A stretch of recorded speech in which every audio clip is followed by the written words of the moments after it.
Hey guys, thanks for checking out this week's Weekly Shred.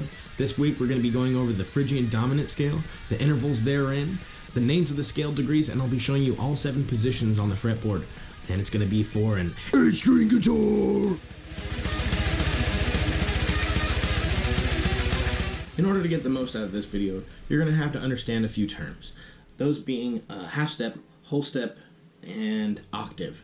So these are all varieties of interval, which just means the space between 2 notes. The first one we'll start with is going to be a whole step, and that's going to be you pick any note anywhere, and you don't hit the next fret, you hit the following fret, so you skip a fret.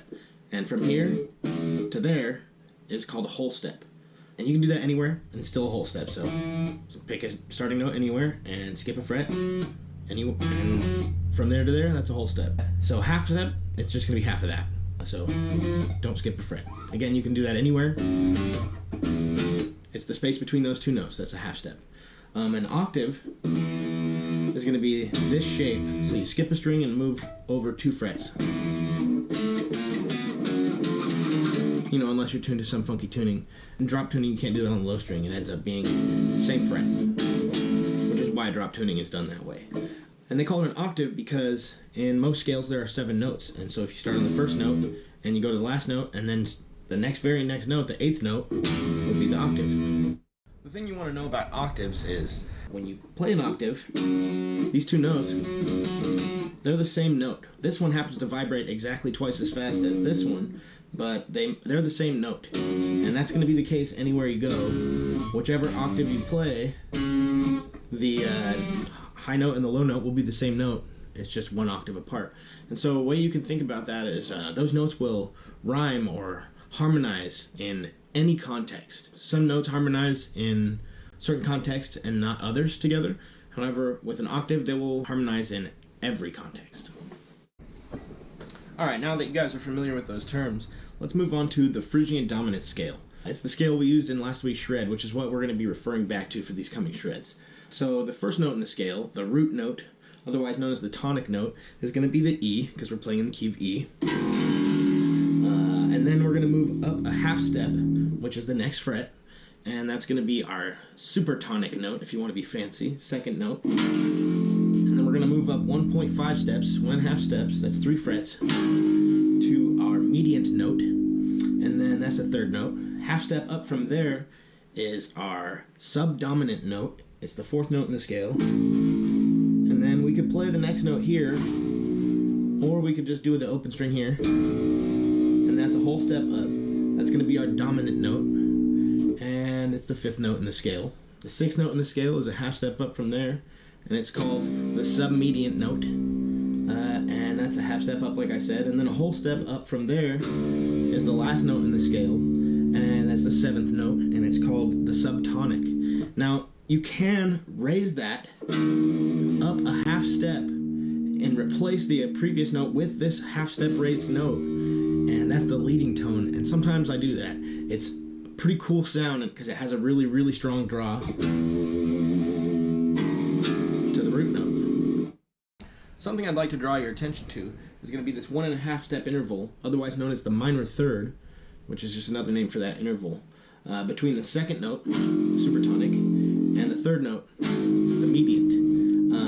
This big gap right here, it does create a very strong and tense feeling, and gives it kind of an exotic flavor, and that's something that we like to take advantage of.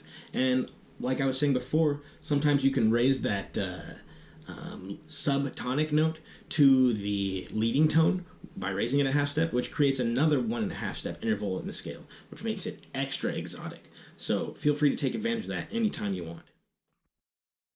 So before I mentioned that an octave is the same note as the lower octave or the higher octave. They are the same note. And because of this, you're able to, with just the 7 notes that I've shown you before, you're able to extrapolate and derive where on the fretboard the rest of the scale will be. And so if you have this note right here as the root note, well, this is also the same note because it's an octave up. So we know that's part of the scale.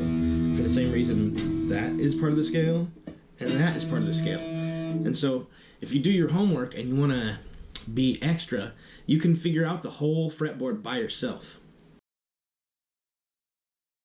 Alright, I know a lot of you guys out there don't want that much homework, so what I've done is I've gone ahead and tabbed it out, and I'll demonstrate every position of the Phrygian dominant scale in the key of E.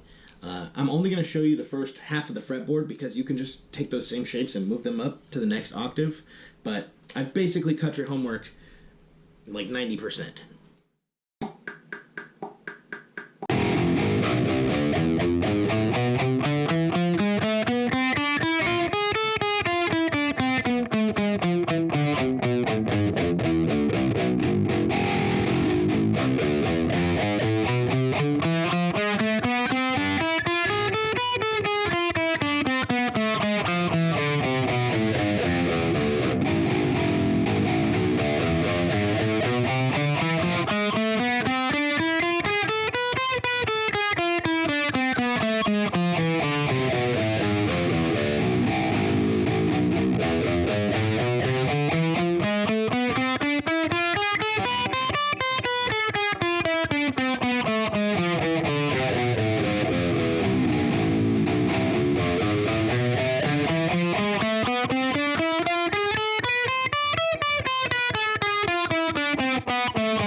Hey guys, thanks for watching this weekly shred. If you've liked it, make sure to check us out next week where I explain how to extrapolate all of your chords and arpeggios from each position of the scale, and I'll be demonstrating all the arpeggios from each position as well. Alright, don't forget to like, comment, and subscribe, and let me know what you want to see in future weekly shreds.